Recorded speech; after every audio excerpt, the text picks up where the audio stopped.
Bonjour et bienvenue à tous et à toutes dans ce journal hebdomadaire Le Tibet cette semaine. Je suis Pema Tsewang avec une nouvelle édition d'actualité sur le Tibet, sa sainteté, le Dalai Lama et l'administration centrale tibétaine. Voici les titres de cette semaine. Sa sainteté, le Dalai Lama conclut ses activités au Ladakh. Sa sainteté, le Dalai Lama exprime son inquiétude quant au plus excessif de la mousson dans l'Himachal Pradesh. Sion part à Prague pour s'attracer au Forum 2000. Le rapport des Nations Unies sur les formes contemporaines d'esclavage valide notre préoccupation, déclare la ministre Nonjin Choma. L'université de Jawaharlal Nehru exempte les étudiants tibétains des frais exorbitants. Un nouveau représentant, secrétaire et coordinateur rejoint le bureau du Tibet de Katmandou, Taïwan et Paris.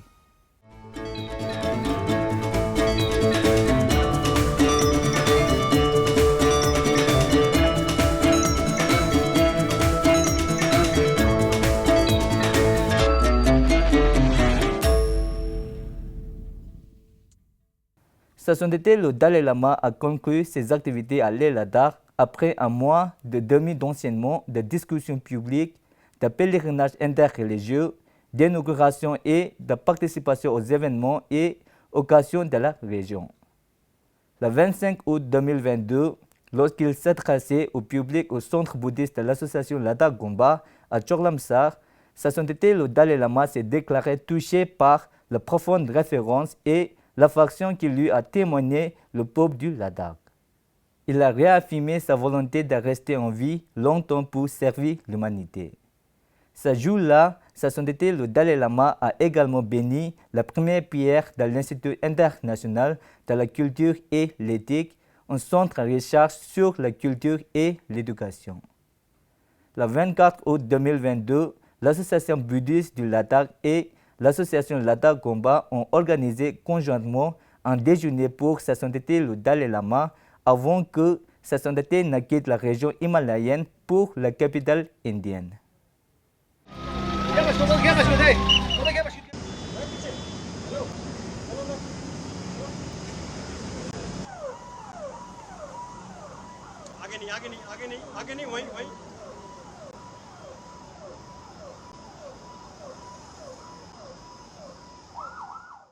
Le 23 août 2022, sa sainteté, le Dalai Lama, a inauguré un nouveau centre d'apprentissage à Tubsten Lingomba, discuté et assisté à un déjeuner d'adieu au Sindhu Ghat, près d'Achet, invité par la Ladakh Autonomous Hill Development Council.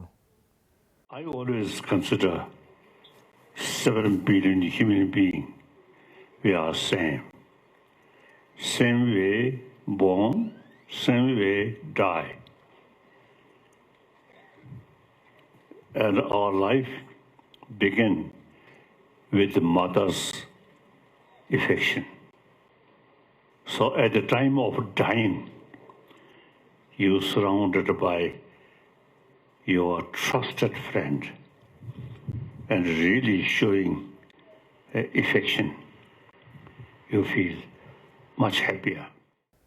Le 22 août 2022, sa sainteté, le Dalai Lama, a exprimé son inquiétude face à la mort et aux destructions en Himachal Pradesh dues à des pluies excessives de mousson. Sa sainteté, dans sa lettre au ministre en chef Jairam Thakur, a présenté ses condoléances et ses prières aux familles touchées par la dévastation et offert une contribution du Dalai Lama Trust aux efforts de secours et de sauvetage en signe de solidarité. Le 25 août 2022, Sikyong Pempa Tsering de l'administration centrale tibétaine a quitté Dharamshala pour assister à la 26e édition du Forum 2000 à Prague. Sikyong doit également assister à une série de réunions pendant la visite. Le 24 août 2022, Sikyong a inauguré le Punjo Khansar, nouvellement construit un bâtiment polyvalent du bureau de colonie de Dharamshala à Meglodganj.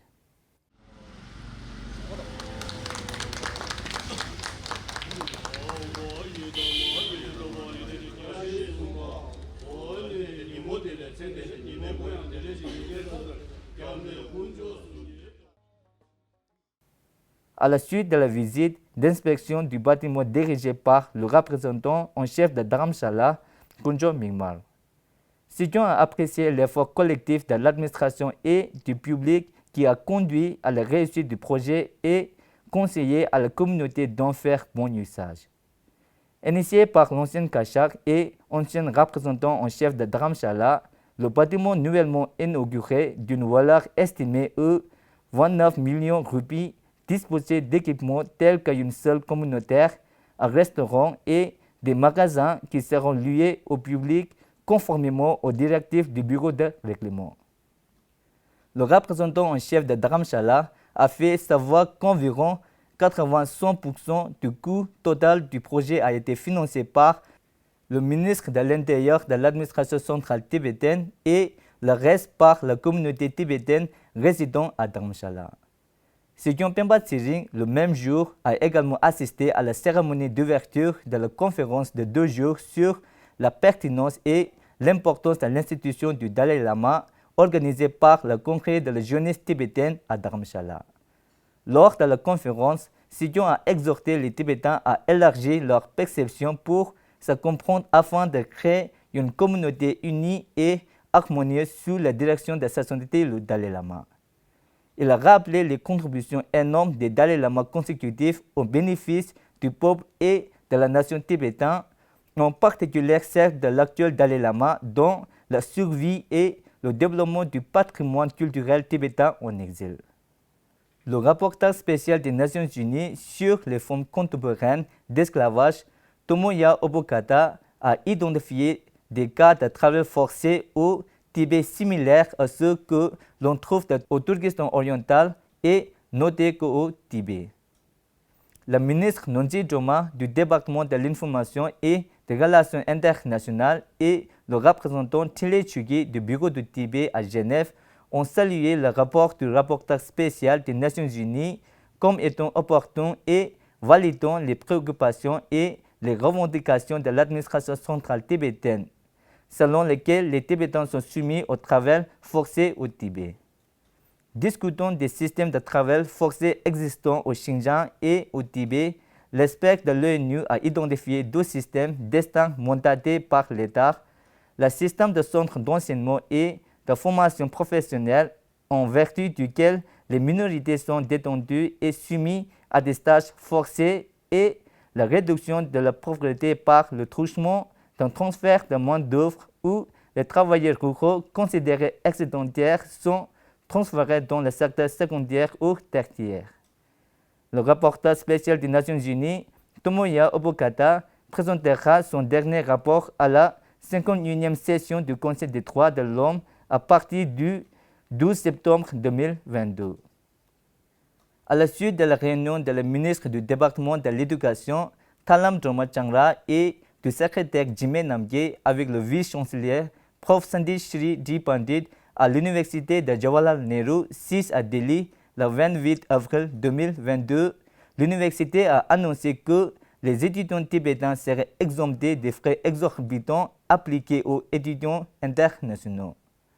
Dans l'annonce diffusée par le bureau des admissions de l'université de Jawaharlal Nehru sur son site internet datant du 1er juillet 2022, le chef adjoint du bureau a déclaré que les frais des étudiants tibétains admis pour la session académique 2022 ou 2023 seront au même niveau que ceux des étudiants indiens admis au même titre.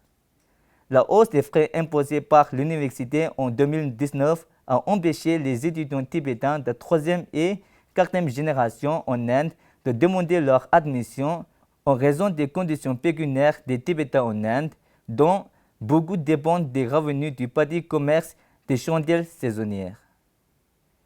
Le bureau du Tibet de Taïwan a accueilli Mingyu Yujun, qui a officiellement assumé la responsabilité de secrétaire du bureau le 18 août 2022. Le représentant Bawa Kesan Genze a assisté à la cérémonie de passation de contrôle. Tubde Tsering, le nouveau coordinateur du bureau du Tibet à Paris, a pris la charge du coordinateur sortant Namgye Sangdrup le 21 août 2022. Le représentant Rinzin Chandra Gengan du bureau du Tibet en Belgique a assisté à la cérémonie de passation en tant que témoin officiel. Conformément à la circulaire du CACHA en date du 19 août 2022, Tsebril Lobun Tugu Ngawan Chudub a été nommé représentant du bureau du Tibet à Katmandou au Népal. C'est la fin de ce journal. Merci d'avoir suivi Tibet TV. À la semaine prochaine.